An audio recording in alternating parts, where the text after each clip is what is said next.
All right. Yes, so random passwords are not good enough. Sorry for the clickbait. We'll get to this in a little bit, but as he said, I'm Rob Yoder. I work at 1Password along with Jeff. And recently, we've been looking at our password generator. I cannot think of a talk that could have come better before this one. You'd think somebody organized this or something. I'm a weaver of webs at 1Password. That's the title I use. I'm just a front-end web developer most of the time, and then I get to play with some math and other things on the side. So yes, we've been looking at our password generator, and decided to rethink a little bit in how we display it to users, and I wanted to talk to you about why. So we started with this. We have a password generator, and it's pretty simple. You can pick the length of your password, number of symbols you want to include, number of digits, and avoid ambiguous characters like 0 and O, I and 1 and all those. But we... And so what we would do with this is, if you have a password that you want to generate of length 20, and you say you want two digits and 3 symbols, then we started with a string of 15 letters. Then we would generate 2 numbers and 3 symbols, and we just mix them all together. And you can get a good value for entropy pretty easily from this. Well, easily, this is going to be some math notation. So we've got the log of the size of the letters times the length of the password, or the length of the number of letters, plus the same thing for digits, plus symbols, and then we add in the entropy of combining all those things together. We wanted to simplify, both for the purpose of having a nicer equation and just a simpler algorithm. And so we came up with this. And this is our most recent extension for browsers. It's called 1Password X. And it keeps the slider for length, but we got rid of the sliders for numbers and symbols. Most people don't care how many numbers or symbols they have in their password. They just want a number or a symbol in their password. And so they're just switches. And the entropy calculation is a whole lot simpler. We take the size of the entire alphabet, the log of that, and multiply that by the length of the password. There's a problem here. If you have been looking closely, this password does not contain a number, but the numbers switch is on. And that's because we're drawing from an alphabet that contains numbers, but that doesn't mean you're required to get a number in your password. And you would think that that's not really a problem, except for what we just heard about. It's all of these, right? So we have requirements that have to, our passwords have to comply with. You can't just pick anything, right? So some people, or some password generators, solve this with extreme customizability. You can do anything with your password. But we wanted to keep what we have. We have this simple generator. How can we make it easy for people to generate passwords that are most likely going to work on websites? So the first thing we want is that characters are going to be required. If we turn on numbers, we're going to have a number in the password. If we turn on symbols, we're going to have a symbol in the password. So we also want the distribution of passwords to be uniform, and this will be important in just a minute. That leads to the ability to calculate entropy correctly, because if you have a non-uniform distribution, as I'm sure we've talked about here before, entropy calculation becomes a lot more messy. And then, of course, we want to keep our simple interface. So there's one way we could do it. Generate the password, look at it, does it have a number in it? If not, generate another one. And you just keep doing this until finally, yes, this password has a number in it, we're good to go. That's fine. It wasn't something that we thought would be the best approach because, well, let's start with the equation for entropy. It's not too bad. If you have letters and digits, you're going to take the entropy basically of the whole alphabet, letters and digits, the size of that alphabet to the nth power is the number of possibilities, right? Then you subtract the number of possibilities that would just be would just contain letters, and subtract again the possibilities that would just be digits, and then we can take the log of that. So the downside of this, the generator itself is not guaranteed to terminate. We could keep generating passwords and never end up with a number in our password. And of course, if you say that you need letters and digits in your password, and not that this is something that happens, but if you were to generate a password of length 1, you will never get both a letter and a digit in your password. And obviously, as your length is smaller, the chance of your generated password matching the requirements is much smaller as well. The other problem or drawback to this approach is that this function operates on giant integers. You saw in our first function that we were multiplying the length of the password times the log of the size of the alphabet, and it keeps numbers small, it keeps them manageable. Here we're taking gigantic integers, subtracting them, and then taking the log, and that isn't super bad here. It can get more complex with more requirements. But I was looking at these, and Jeff and I, and we were like, we can do better than this. So what could we maybe do? We could generate a password like we did before, where we aren't guaranteed to have symbols or numbers in our password, and then say whatever, I don't care what's in this password. If it has a symbol or a number, that's fine. I'm requiring, in this case, a symbol and a number, and so I'm going to generate one of each, and then just mix them together. That would guarantee that our password would have a symbol and a number in it. But this algorithm fails to produce a uniform distribution. So let's take a very, very simple case. You have two alphabets. The first alphabet contains the letter A. The second alphabet contains the letter or the number 1. And you're required to have a representative from both of these alphabets, and your password in this case is of length 3. So we generated a password of length 2. Maybe it contains a number and a letter, maybe it doesn't. In this case, it does. And then we generated a number so that we require that we're having numbers. Or I'm sorry, I guess the requirements here are that we have one number, not that we have one of each. And so we have 3 places this one number could go. Position 1, 2, or 3, right? And the problem with our algorithm here is that these last 2 positions are the same. Either way, you're going to end up with A11. So there's only one way to end up with 1A1. There are 2 ways to end up with A11, which means we don't have a uniform distribution, and we can't report the entropy with any kind of integrity. Okay. But I was still stuck on this problem, and I didn't want to go back to the obvious dumb approach. So take 2. Let's say we generate this password like we did before, and this time, instead of generating a couple of characters from the other character sets and mixing them in, let's separate them out. So I'm just going to go back and do that again, right? So we're keeping the same order. You saw the symbols stayed in the same order. We just separate them out, and then add an extra character on the front of each of these strings, and then mix them back together. This would solve the issue of having 2 places to stick the 1, right? Because there's only one way to generate that string of numbers. So coming back to our example, we separate the first thing we generate out into its component strings, then stick the 1 on the front. And now we have 3 ways to combine this. We have 2 characters, 1 character. There's 3 ways to put them together. Those are the 3 ways, and they're all equally likely. We haven't solved the problem, though. Let's look at this case. When we originally generate the 2-character string, remember we're trying to make a 3-character password. We generate the 2-character string. There are 4 possibilities. These are the 4. And what happens when we generate the next character? We'll say in this case it's a 1. For the first case, we have AA, and when we generate a 1 and we mix them together, these are the 3 possibilities, each of them equally likely. For the second case, this is the one we looked at. A1, split them apart, add the 1 on the front, mix them back together, 3 possibilities again. same for this one.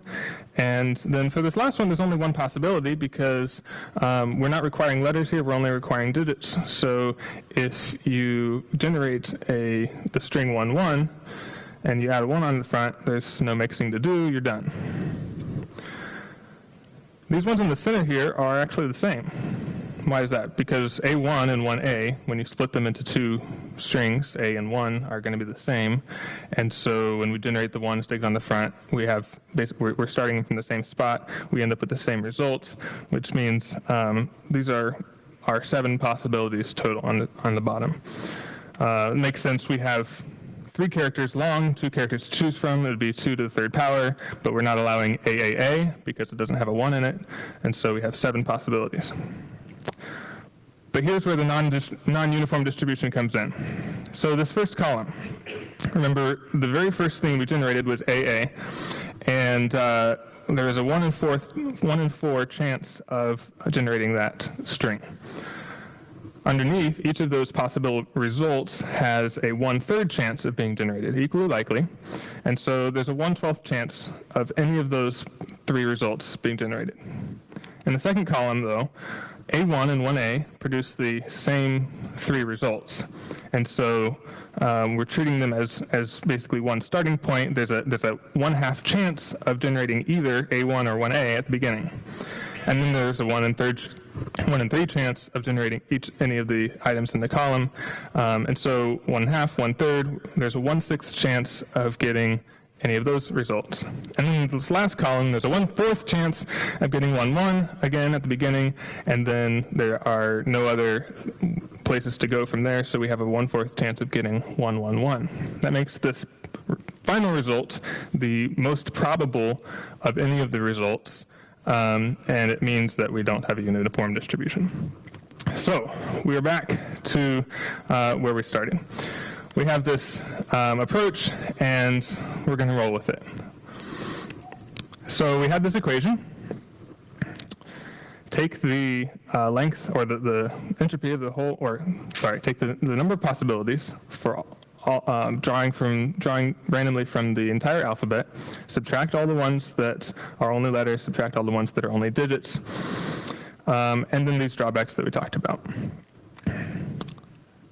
Just to make things a little bit easier on us, we're talking about entropy, but since we have to subtract these number of possibilities before we can take the log, let's just remove the log to make the notation a little bit easier. We can't distribute the log function among all the terms, and so it's not really useful in our conversation, so we'll talk about n instead of h, n being the number of possibilities or number of possible results, and then h would just be the log of n, log base 2. All right, so we have this 2 required sets, letters and digits. This equation is good if we wanted to say that there are 3 required sets, letters, digits, and symbols, for example. We could say,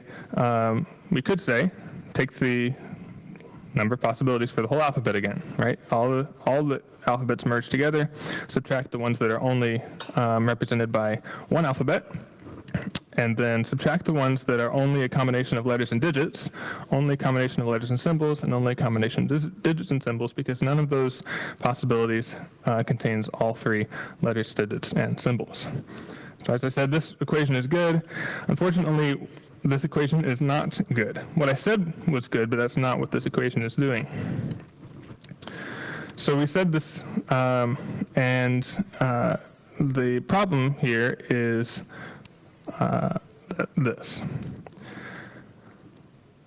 the set of letters is a subset of the set of letters. There's also a subset of the union of letters and digits.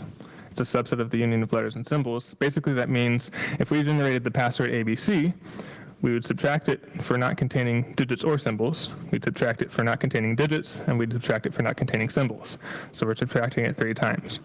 What we need is to subtract each kind of password only once, right? So if it has both letters and digits in it, we want to subtract that once. We don't want to subtract also the ones that only have letters there and the ones that only have digits. And we already have something we just talked about on the previous slide that will let us do that. If we take the number of possibilities for letters and symbols, letters and digits here, this first one, that's going to be this equation back a couple slides ago, where we had letters and digits minus digits.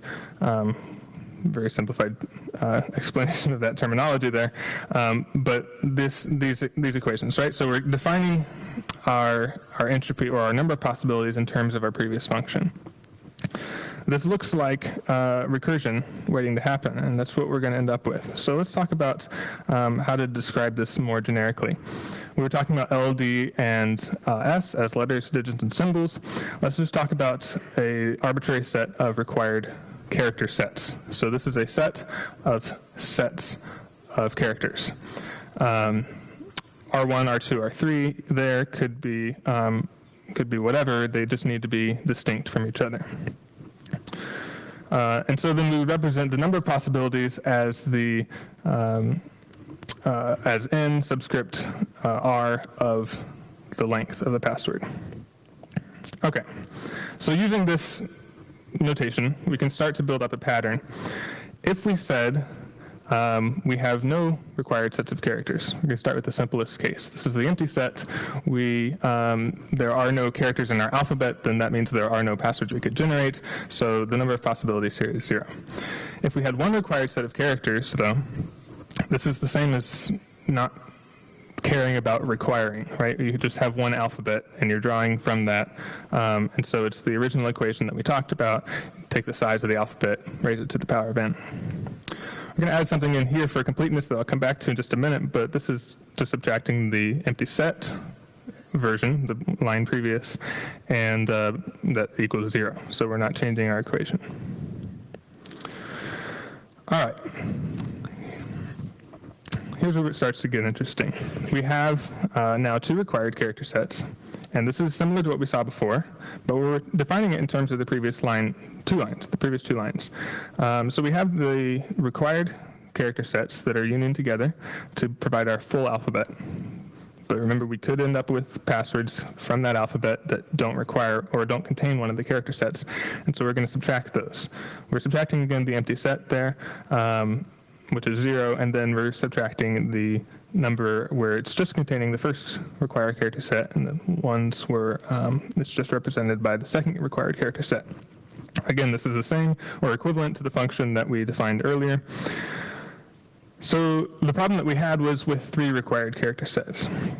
We said that if we could define in with 3 required character sets in terms of in with 2 required character sets, we'd be fine, right? Because each of these last 3 terms, we know that the number of possibilities being returned from that is the number of passwords that can be generated where both R1 and R2 are represented, or R1, R3, R2, R3. And so we're not subtracting anything twice here. But what we want to do is figure out how can we make this generic to give ourselves a function that can operate on an arbitrary number of character sets, required character sets. So if we look here at the subscripts in our definitions, you can see that each time we're unioning all of them together, right? That's pretty obvious. Even in the first one, you could call that the union of all the character sets because there's only one, and in the empty set there's nothing to union, there's nothing there. Okay. Now what about the second term? So our subscript is 3 required character sets, and these underlined pieces are the only thing different in each of these terms within the second term, right?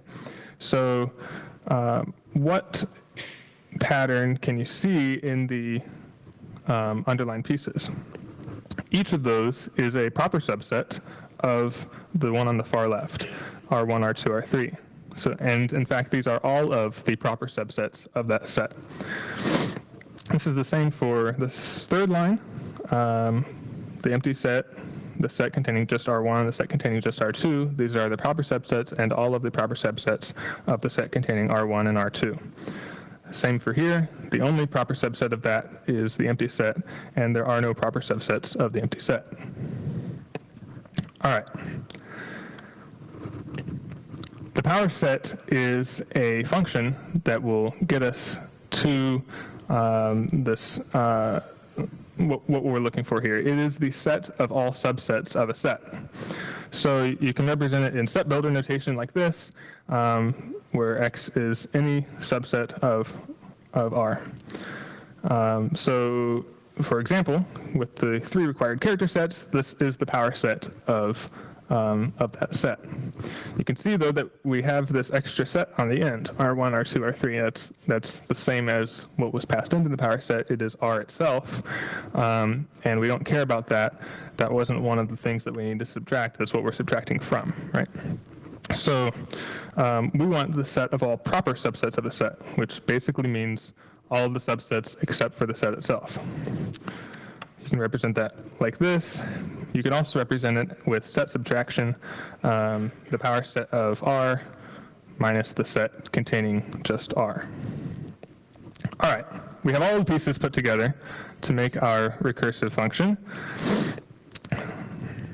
Here's what we started with, and here is our function. So you can see this first term. We're talking about the union of all of the sets, and that's represented here. For every X in R, union them all together, and then we're going to take the, or raise that, the size of that full alphabet to the power of n. Then we're going to subtract this term. So for every Y in the set represented by the power set of R without R itself, we're going to take, to call again n. So this is our recursion. This time passing it Y. So we're passing it a subset of R back into the original equation and taking that value, summing it up with all the other values for all of the proper subsets of R, and then subtracting it from the original term, or the first term. One more thing we can add is if we have a set of allowed characters. Let's say that we are requiring letters and digits, and we are going to also allow symbols, but we don't care if there's a symbol there. That's probably not a practical way to approach it, but for example. Then we can say that we union the set with A with the required character sets, and this is all. So this is all of the character sets we can draw from. That's our full alphabet, and then we just pass it along to our recursive function. The recursion ends when we get to the empty set of required character sets. When there are no required character sets, the only alphabet left are the allowed character sets, and that is the value. And so that's the ground for our recursion, and we can talk about the entropy of this full thing as just the log base 2 of these values. So we talked about a couple of drawbacks at the beginning. What happens if we don't generate a password that meets our requirements? Well, we keep generating. What is the probability that we are never going to terminate? Very small. But what is the probability for the first time of keeping the first candidate or of any single pass through the algorithm? And it looks like this. This is if we are requiring lower and upper digits, lowercase, uppercase, and digits, and excluding ambiguous characters, which is our default for our password generator at 1Password. And so you can see for 1 character and 2 characters, there are no possibilities because we're requiring 3 different character sets. For 3 characters, the probability that we'll accept the first password we generate is around 15%. So it's not super great, but you start multiplying that up by a few times, and the probability that we're not going to terminate is still pretty small. But it only gets smaller as we get longer. You can see by number 6 there that we're over 50%, and so we're more likely to keep the first password we generate than not. And by 20 characters, we are at 94%, and 32 characters at 99%. So this is directly related to the number of bits of entropy difference. This is another kind of concern, is that when we require character sets, we're actually making our number of possibilities smaller, and so we're reducing our entropy because there aren't as many possible passwords. But as the password gets longer, the difference that makes shrinks exponentially. So at 3 characters, there's about a 3-bit difference between requiring the 3 character sets and simply allowing them. At 6, we're already under a bit, right? There's a greater than 50% chance, so that means we have less than a bit of difference. By 20 characters, we're under a 1/10 of a bit, and 32 characters is like a 50th of a bit of a difference between requiring the character sets and just simply allowing them. So the longer it gets, the fewer, not the fewer possibilities we're discarding, just the fewer relative to the number of possibilities that there are. You could say, and start groaning now, that requiring the character sets does not make a bit of difference. All right. The other drawback that we talked about was computing with these super large integers and keeping them all in memory and stuff. We've written our library in Go, and so we're using big.int, which is arbitrary length. But when we go to take the log, we actually have the only function that is provided is on a float 64, and so we have to convert it to a float 64. And the maximum size that we get from that is 1024 bits, which means that we can't report an entropy greater than 1024 bits. But for passwords that you're generating, this isn't probably going to be a concern. 128 bits is a pretty long password already. All right, so back to what we wanted. We wanted to require the characters. We got that. We have a uniform distribution. No passwords are more likely to occur than other passwords. The entropy calculation that we have is finally precise because we were obsessed with it. And the interface we got to keep simple. And so this is what I would call good enough. You can find the code for this at github.com/1password/spg. If you are a Go developer, you can import it with this fancy vanity URL. And then you can see this in action on our website, 1password.com/password generator, or if you use 1passwordx from the Chrome App Store, or actually from Firefox as well. Then it's there as well. And we're working to roll this generator out to each of our clients. Thank you very much.